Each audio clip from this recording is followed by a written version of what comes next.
सूर फूकने के बाद कौन सी 8 चीज़ें बाकी रहेंगी? रूहों को सूर में क्यों रखा जाएगा? सूर इसराफील में कितने सुराख होंगे? हज़रत इसराफील अलैहिस्सलाम सूर फूकेंगे और हज़रत इज़राइल अलैहिस्सलाम यानी मलकुल मौत लोगों की रूहें कब्ज़ करेंगे। इस दौरान शैतान की रूह भी कब्ज़ की जाएगी और उसे इतनी तकलीफ़ पहुँचाई जाएगी जितनी दुनिया के तमाम इंसानों को मौत के वक्त हुई थी। 6 माह तक सूर फूकने जाने के बाद दुनिया की हर चीज़ रेज़ा रेज़ा हो जाएगी। आसमान और सितारों का निशान मिट जाएगा, तमाम इंसान हलाक हो जाएंगे, फरिश्ते भी मर जाएंगे। तो इस वक्त सिर्फ 8 चीज़ें बाकी रहेंगी।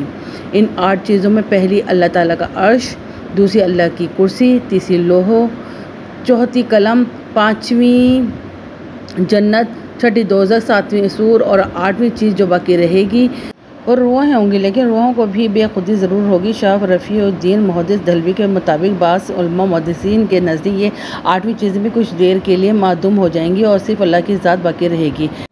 इस वक्त अल्लाह की ज़ात के सिवा कोई बाकी नहीं रहेगा। तो अल्लाह ताला फरमाएगा, कहाँ है हुकूमतों के दावेदार और बादशाह, किसके लिए आपकी सल्तनत है? फिर अल्लाह ताला खुद ही इरशाद फरमाएगा कि तमाम सल्तनत खुदाए वाहिद व कहर के लिए है।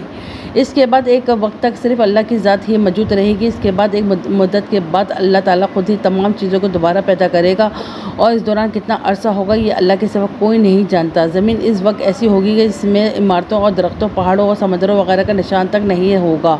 इसके बाद जिस जिस मकाम पर से लोगों को अल्लाह ताला चाहेगा वहीं से उनको ज़िंदा करेगा। इंसानों को दोबारा ज़िंदा करने का तरीका ये होगा कि पहले उनकी रीढ़ की हड्डियों को ज़िंदा किया जाएगा और फिर उनके जिस्मों के बाकी अज़ा को इससे जोड़ दिया जाएगा। जब तमाम जिस्म तैयार हो जाएंगे तो सब रूहों को सूर में रखा जाएगा। इसके बाद अल्लाह ताला एक बार फिर हज़रत इसराफील अलैहिस्सलाम को हुक्म देंगे कि सूर को पूरी ताकत के साथ फूंको। इस वक्त अल्लाह का इरशाद फरमाएगा, कसम है मेरी इज़्ज़त और जलाल की, कोई रूह भी अपने ढांचे के अलावा कहीं ना जाए। अल्लाह का यह हुक्म सुनकर तमाम रूहें इस तरह अपने अपने जिस्म में भी चली जाएंगी जिस तरह परिंदे अपने घोंसलों में चले जाते हैं। यहाँ ये वाज़ेह रहे कि सूर इसराफील में रूहों की तादाद के मुताबिक सुराख हैं। जब दूसरी बार सूर फूका जाएगा तो तमाम रूहें परिंदों की तरह निकलकर अपने जिस्मानी ढांचों में दाखिल हो जाएंगी और हमेशा हमेशा के लिए इनका ताल्लुक़ जिस्मों के साथ कायम हो जाएगा और सब के सब ज़िंदा हो जाएंगे।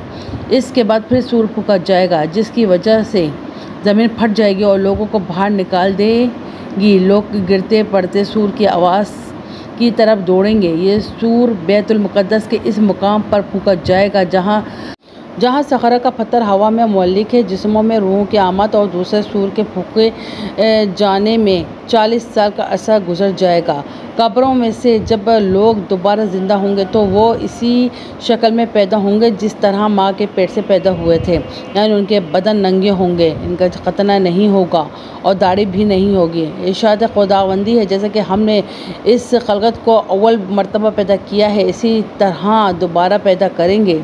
जब इंसान ज़िंदा होंगे तो इनके सर के बाल और मुंह में दांत होंगे, जबकि सब लोग जो दुनिया में जिस्मानी माजूर थे वो भी दुरुस्त अज़ा के साथ होंगे। सही मुस्लिम की रिवायत है कि सबसे पहले ज़मीन में से हज़रत मोहम्मद मुस्तफ़ा सल्लल्लाहु अलैहि वसल्लम, अहमद मुश्तबा सल्लल्लाहु अलैहि वसल्लम उठेंगे।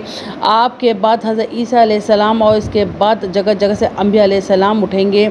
इसके बाद सिद्दीकीन, शोहदा और सालेहीन उठेंगे। इनके बाद मोमिनीन, फिर फासिकीन, फिर कुफ़ार। थोड़ी थोड़ी देर बाद एक दूसरे के बाद बरामद होंगे। हज़रत अबू बकर सिद्दीक़ रज़ियल्लाहु तआला अन्हु, हज़रत उमर फ़ारूक़ रज़ियल्लाहु तआला अन्हु, हुज़ूर सल्लल्लाहु अलैहि वसल्लम और हज़रत ईसा अलैहिस्सलाम के दरमियान में होंगे।